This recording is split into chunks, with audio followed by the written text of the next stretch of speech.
major part of this week's parsha describes the gifts and the karbonos that the Nesiim, the heads of each Shevet, brought during the 12 days of the beginning of the using of the Mishkan. What does that mean? We know that the Mishkan was built in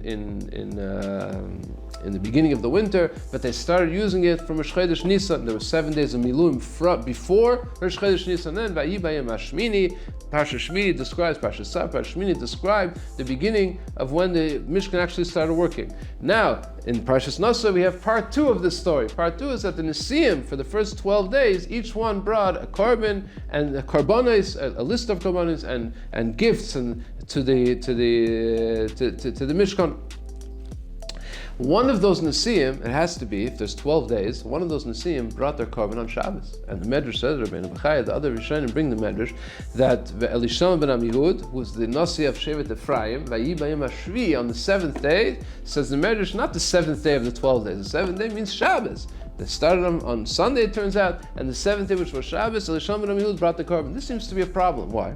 Because we know the rules of working in the Beis HaMikdash on Shabbos are as follows. If it's a communal korban, if it's a korban tzibur, the korban atomid or the korban musaf of Shabbos, any korban that the tzibur has to bring, you do it even on Shabbos. But if it's a private korban, a personal korban, you're not allowed to bring it. A person wants to bring a shlamim, an oila, you're not allowed to bring it on Shabbos. Wait till after Shabbos. So how is it that Elishama ben Amihud from Shevet Ephraim brings his gift and his korban? Very beautiful, very nice idea. You can't bring it on Shabbos, you got to bring it on Sunday. But here we see clearly in the Medrash, and it seems like that from the Pesukim, that yes, the Shevet Ephraim, Elishama ben Amihud, the Naso Shevet Ephraim brought his korban on Shabbos.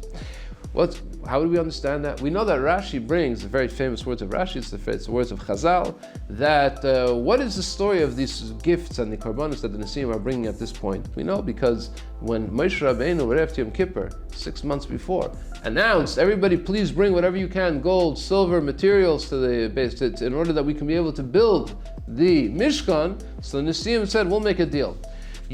All the Yidden bring whatever they can. Whatever's left, we'll fill the need of whatever's left. They were sure that they wouldn't be able to bring everything, and there would be left over a significant donation that they're able to bring. What happened? As we know, the Torah tells us it was even too much. That what the Yidden brought was even too much, and Moshe had to say, stop bringing the gifts to this, it says in the Parshas Vayakal.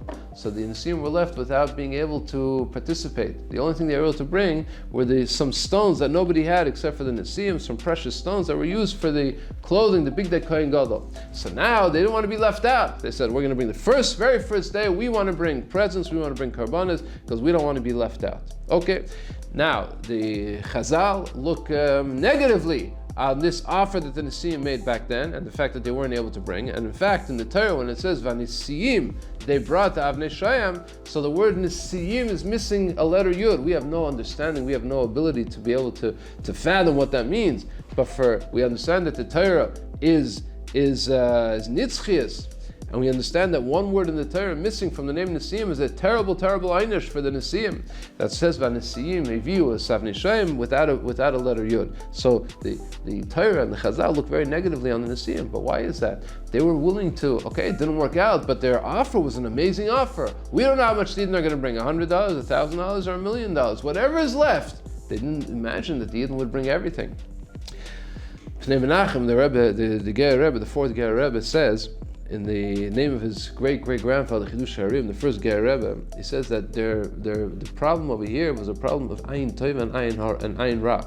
They looked at the Yidden, their brothers and sisters, the Yidden, with an Ayin Ra. They didn't imagine that they were able to bring everything that was needed for the Beis HaMikdash. If they would have had the proper midah of Ayin Tova, they would look positively at every Yid. They would realize that the Yid is so special, he's going to do everything possible to be able to fulfill the need of building the Mishkan. They're going to bring everything.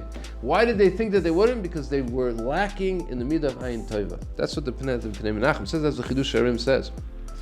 Part of correcting that mistake was, first of all, we're going to bring right away, we're going to do something right away for the Beis Hamikdash. We're not going to wait for everybody else to do it. But more than that, we're going to do it in a way that's going to bring more achdus and more Ayin Tova. We're going to look better. We're committed to be able to correct that mistake that we had. For example, it says in the process of preparing the gifts, as the Pnei Menachem, it says that they used wagons, they used carriages. And it says clearly they use 6 carriages. For the 12 Nesiim, they use 6 carriages. Why is that an important moment? Why is that so important that the Torah has to point that out? Because they were showing that we're going to use 2 carriages. We're going to join together as much as we can join together. Now we're going to do it together. We're not doing it. I'm doing mine. You're doing yours. Now, if we can, we're going to use 1 wagon for the 2 of us. We're going to try and bring here achdus in this gift. So therefore, it says the Pnei Menachem, if that was their approach, that they're using these karbonas not as a gift to say, oh, I'm the big Nasi and I'm going to bring my gift, because the Yidden can't. No, we're bringing it together with Klal Yisrael. It's a carbon sibur. It became a communal carbon. It's not mine. It's not yours. It's not his. It's ours. We're bringing it all together. And this beautiful achdus actually changed the status of the carbon and allowed them to bring the carbon even on Shabbos, because it became a carbon sibur on Shabbos. Please don't forget to subscribe. You'll get the video every week by subscribing. Put a like. Thank you very much. Good Shabbos.